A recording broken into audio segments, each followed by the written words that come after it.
Hello साथियों, मैं BL लूणा मेरे यूट्यूब चैनल स्टडी टाइम में आपका हार्दिक स्वागत करता हूं। हम हिंदी साहित्य और हिंदी व्याकरण के प्रश्नों का अध्ययन कर रहे हैं और इसी क्रम की ये हमारी 17 नंबर की क्लास है। अगर आप मेरे चैनल पर पहली बार विजिट कर रहे हो तो चैनल को सब्सक्राइब कर ले, बेल आइकन को ऑल पे प्रेस कर ले ताकि मेरे आने वाले हर वीडियो का नोटिफिकेशन आपको मिलता रहे। और आप ये पूरे क्वेश्चनों को अंत तक जरूर देखना और आप मेरे को बताना कि आपके कितने क्वेश्चन है वो इनमें से राइट होते हैं। तो लास्ट में आप कमेंट जरूर करें। बात करते हैं पहले क्वेश्चन की। तो आज का हमारा जो पहला क्वेश्चन है वो है रीति काल का अन्य नाम है। पूर्व मध्य काल, उत्तर मध्य काल, आधुनिक काल और आदि काल। तो देखिए, जो रीति काल का है वो अन्य नाम है वो है उत्तर मध्य काल। उत्तर मध्य काल, तो ब वाला ऑप्शन इसका राइट आंसर होगा। पूर्व मध्य काल है वो भक्ति काल को कहा जाता है, भक्ति काल को कहा जाता है। दूसरी बात, जो आदि काल है तो इसको आचार्य रामचंद्र शुक्ल ने वीरगाथा काल कहा था, वीरगाथा काल। बात करें 2 नंबर क्वेश्चन की। जॉर्ज गिरियसन ने भक्ति आंदोलन का उदय किससे माना है? ईसाई धर्म के प्रभाव से, व हिंदुओं की पराजित मानसिकता से पीछे से आ रही परंपरा से, द इनमें से कोई नहीं। तो देखिए, जॉर्ज गिरियसन है उसने जो भक्ति काल है उस भक्ति काल का उदय है, यानी भक्ति काल है वो किस प्रकार आया, जिस प्रकार आदि काल चल रहा था तो आदि काल है उस आदि काल में परिवर्तन आया और आगे का जो काल है उसकी जो प्रवृत्तियां है उसकी जो विशेषताएं वो बदली और आगे के काल है उसको उनने भक्ति काल नाम दिया। तो उसको भक्ति काल क्यों कहा और इस भक्ति काल का उदय क्यों हुआ? तो जॉर्ज गिरियसन उसका मानना है कि ईसाई धर्म के प्रभाव से आकर ये भक्ति काल का उदय हुआ है, ईसाई धर्म से आया है। बाकी हिंदुओं की पराजित मानसिकता से, भाई जो चारों ओर लड़ाइयां हो रही थी और जो साधु संत जो भी लोग थे इनको बचने के लिए कोई उपाय नहीं नजर आया तो ये क्या हुए, सारे पराजित हो रहे थे और ये भक्ति की ओर मुड़े। तो इसलिए आचार्य रामचंद्र शुक्ल का मानना है, ये रामचंद्र शुक्ल का मानना है कि ये डरकर भक्ति की, यानी हिंदुओं की पराजित मानसिकता, यानी डरकर पराजित हो गए थे तो इन्होंने भक्ति का सहारा ले लिया, ये मानना है आचार्य रामचंद्र शुक्ल का। और पीछे से आ रही परंपरा, ऐसा मानना है वो हजारी प्रसाद द्विवेदी का है। यानी हजारी प्रसाद द्विवेदी का मानना है कि ये पुराने टाइम से चली आ रही थी जो परंपरा थी वही परंपरा है वो आगे बढ़ गई। तो ये अलग अलग मत है अलग अलग विद्वानों के, तो आपको अच्छे से याद रखना है। बात करें 3 नंबर क्वेश्चन की। 3 नंबर हमारा क्वेश्चन है, भक्ति को दक्षिण भारत से उत्तर भारत में लाने का कार्य किसने किया? यानी पहले भक्ति दक्षिण भारत में थी, उस दक्षिण भारत से इसको उत्तर भारत में कौन लेके आया? है आचार्य रामचंद्र शुक्ल, व रामानंद, स Raghavanand, the Laldas.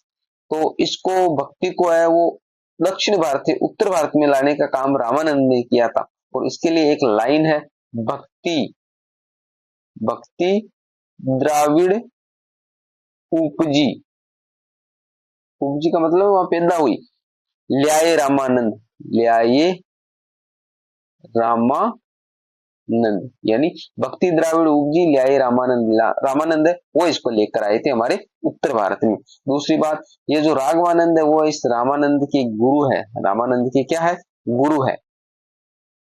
4 number question देखिए,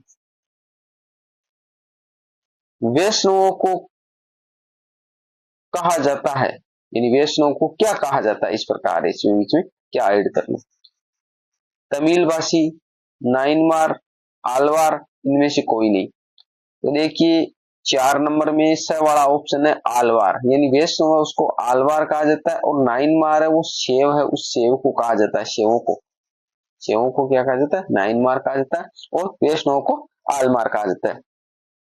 नाम से पता चलता है ये शिव है शिव के उपासक थे और वैष्णव है वो विष्णु के उपासक थे, यानी विष्णु की पूजा करते थे। बात करें 5 नंबर क्वेश्चन की। आलवारों की संख्या मानी जाती है 8, व 9, स 10, द 12। तो आलवार है उस आलवारों की जो संख्या है वो कितनी मानी जाती है, 12 मानी जाती है। द वाला ऑप्शन है वो इसका राइट आंसर है, 12 मानी जाती है। अब वो 12 आलवार कौन कौन से है, मोटा मोटी मैं आपको नाम बता दूं ये ऐसे ही बता दूं, सरोयोगी, सरोयोगी। दूसरी बात है भूत योगी, भूत योगी।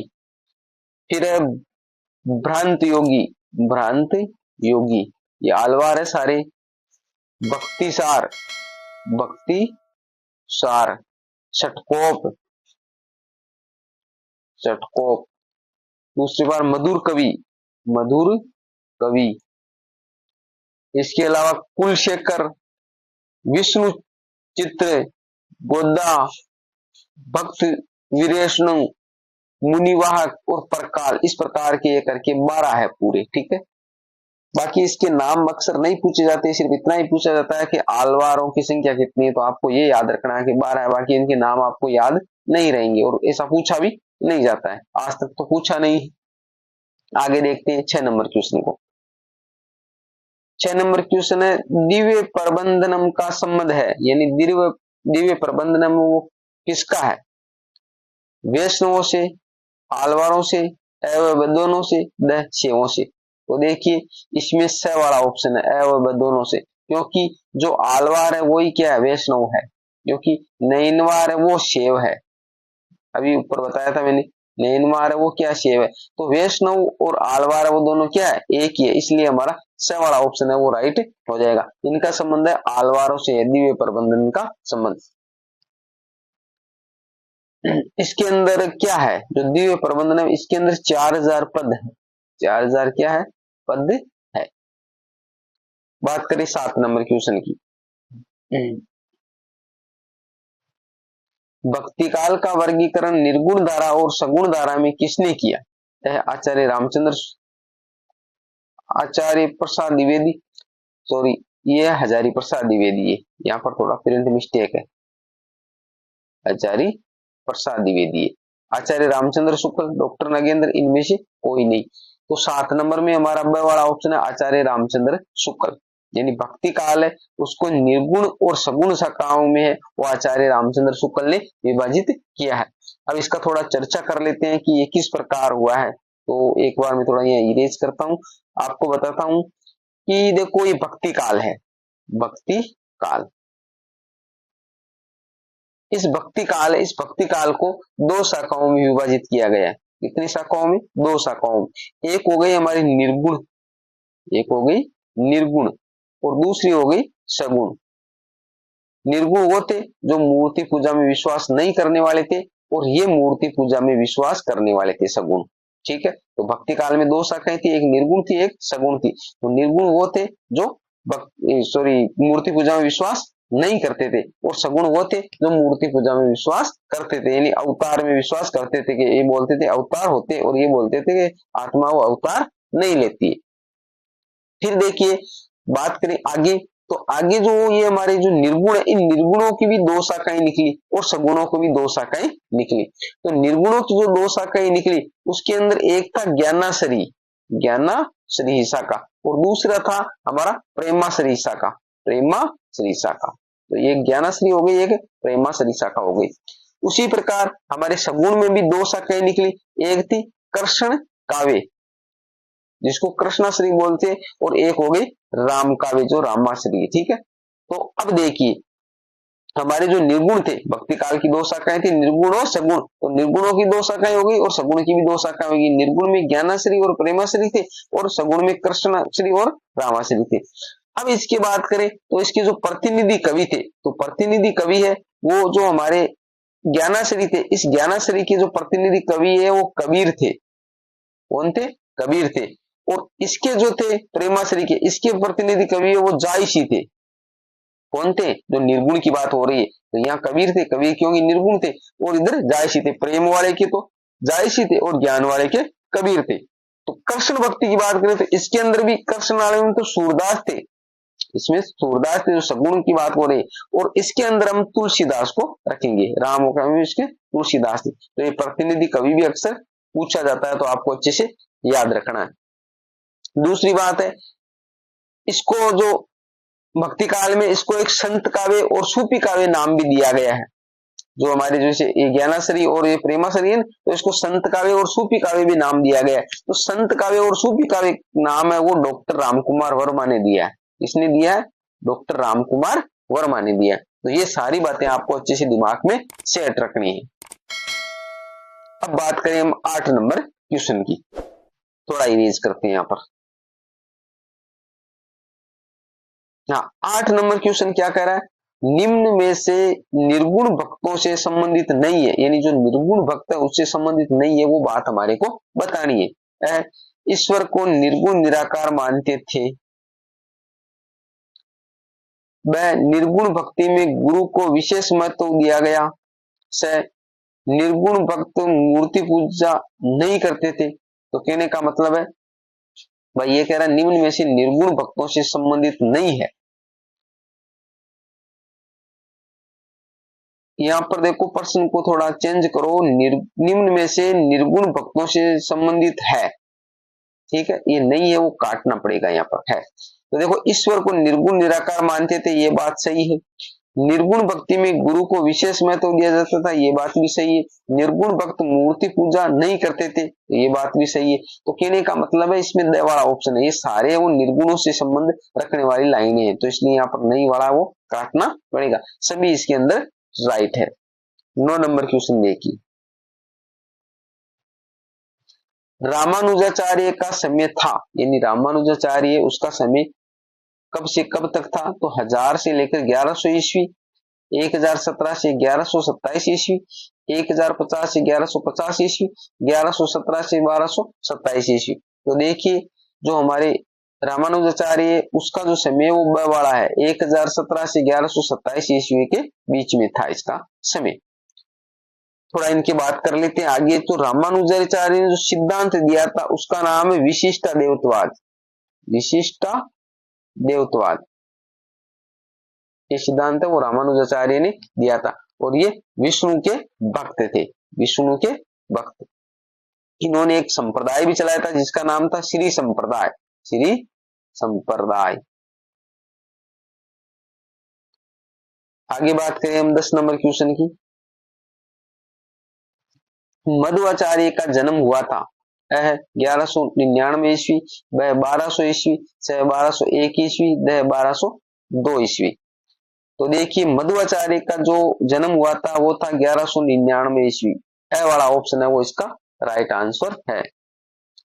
कहां हुआ था? जो दक्षिण भारत है उस दक्षिणी भारत के एक बेलीग्राम नाम का गांव है, बेलीग्राम, वहां पर इसका जन्म हुआ था।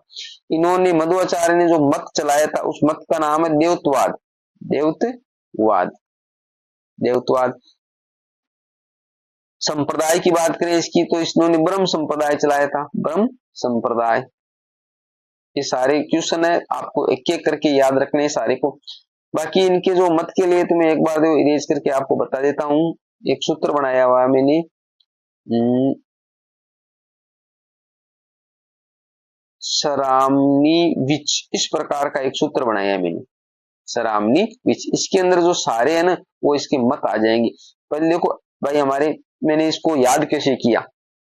याद ऐसे किया कि जैसे हमारे सवर है तो ऐसे स्टार्ट होते हैं, तो मैंने इसको ऐसे स्टार्ट किया कि अद्वैतवाद, अद्वैतवाद, अद्वैतवाद है विशिष्ट अद्वैतवाद, विशिष्ट देवत्ववाद।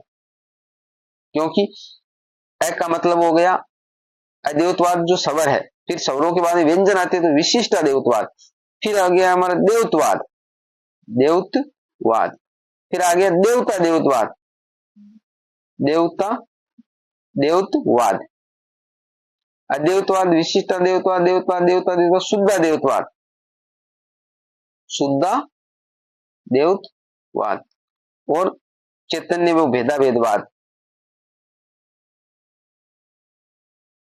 भेदा भेदवाद, जिसको गौड़ीय संप्रदाय बोला जाता है, गौड़ीय संप्रदाय। अब देखो ऐसे हो गया अद्वैतवाद, फिर विशिष्ट अद्वैतवाद, पहले स्वर आते हैं तो आते हैं स्वरों में तो अद्वैतवाद, फिर व्यंजन आते हैं तो विशिष्ट अद्वैतवाद, फिर देवत्ववाद, देव से एक है तो डबल हो गया देवता देवत्ववाद, फिर शुद्ध देवत्ववाद, और चैतन्य भेदा भेदवाद, गौड़ीय संप्रदाय। तो इस 6 संप्रदाय हो गए।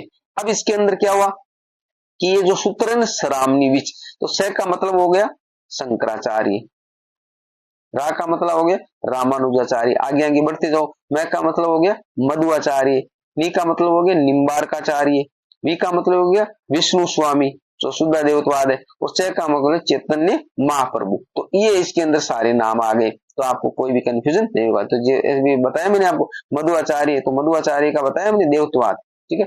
इस प्रकार आप करके इसको अच्छे से याद कर सकते हो। और इससे अच्छे तरीके से मैंने है ना वो जो हिंदी साहित्य का इतिहास पढ़ाया, तो वहां पर मैंने इसको अच्छे से समझाया है, अच्छे से एक्सप्लेन किया। तो आप जाकर वो क्लासें अगर नहीं देखी तो आप जाकर वो क्लासें देख सकते हो। मैंने बहुत ही शानदार तरीके से बताया, और ये अकेले का नहीं बताया, बहुत सारे मैंने ट्रिकें बनाई, बहुत सारे सूत्र बनाए। हिंदी साहित्य का इतिहास आपको एक बार पढ़ने में सारा याद हो जाएगा, तो वो जाकर क्लासें देख सकते हो।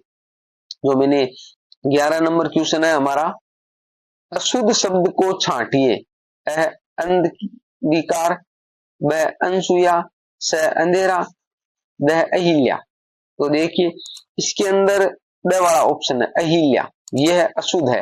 बाकी अंधिकार है वो शुद्ध है, अनसुया शुद्ध है, अंधेरा वो शुद्ध है। अहिल्या है वो अहिल्या इस प्रकार नहीं लिखा जाता है, वो लिखा जाता है अहिल्या, अहिल्या लिखते हैं, ये है वो शुद्ध रूप है इसका, ये क्या है शुद्ध रूप है। 12 नंबर क्वेश्चन देखिए, निम्न में से शुद्ध शब्द है अनुकूल, अधिक्षक, अनुदित, अनेकों। तो ये कह रहा है निम्न में से शुद्ध शब्द है, तो शुद्ध शब्द हमारे को बताना है। तो इसके अंदर जो स वाला ऑप्शन है, स वाला ऑप्शन है वो क्या है अनुदित। तो अनुदित है वो क्या है शुद्ध है एकदम। दूसरी बात अनुकूल की बात करें तो अनुकूल है वो इस प्रकार लिखा जाएगा, अनुकूल है वो इस प्रकार, यानी कु है वो बड़ा आएगा, तो अनुकूल इस प्रकार लिखा जाएगा। अधिक्षक की बात करें तो भी बड़ा आएगा, अधिक्षक इस प्रकार लिखा जाएगा, तब ये शुद्ध होगा। तो ये शुद्ध है और ये शुद्ध है। दूसरी बात अनेकों, तो अनेकों शब्द है वो गलत है, क्योंकि अनेक शब्द आएगा, अनेक है वही क्या है भाई बहुवचन का काम करा, तो अन्य को लिखने की कोई जरूरत नहीं है। तो इस प्रकार हमारे सिर्फ इसमें शुद्ध क्या है ये एक ही है, बाकी इनके सारे के शुद्ध रूप ये वाले हैं। 13 नंबर क्वेश्चन देखिए, इनमें से कौन सा शब्द शुद्ध है, कौन सा शब्द है वो शुद्ध है वो बताना है। तो देखो अ में अधीन, ब में उज्जवल, स में केकई, द में ये सभी। तो इसके अंदर द वाला ऑप्शन है, यानी ये सभी है वो क्या है शुद्ध ही है, अधीन, उज्जवल और केकई इसी प्रकार लिखे जाते हैं। बात करें हम 14 नंबर क्वेश्चन की, तो हमारा 14 नंबर क्वेश्चन है अशुद्ध शब्द की पहचान कीजिए, अ पत्नी, ब प्रज्वलित, स प्रौढ़, द प्रदर्शनी। तो इसके अंदर अशुद्ध शब्द है वो अ वाला है, अ वाला है वो अशुद्ध शब्द है, क्योंकि पत्नी है वो पत्नी हमेशा बड़ी होती है, तो इस प्रकार याद रखना है, पत्नी के बड़ी की मात्रा आएगी।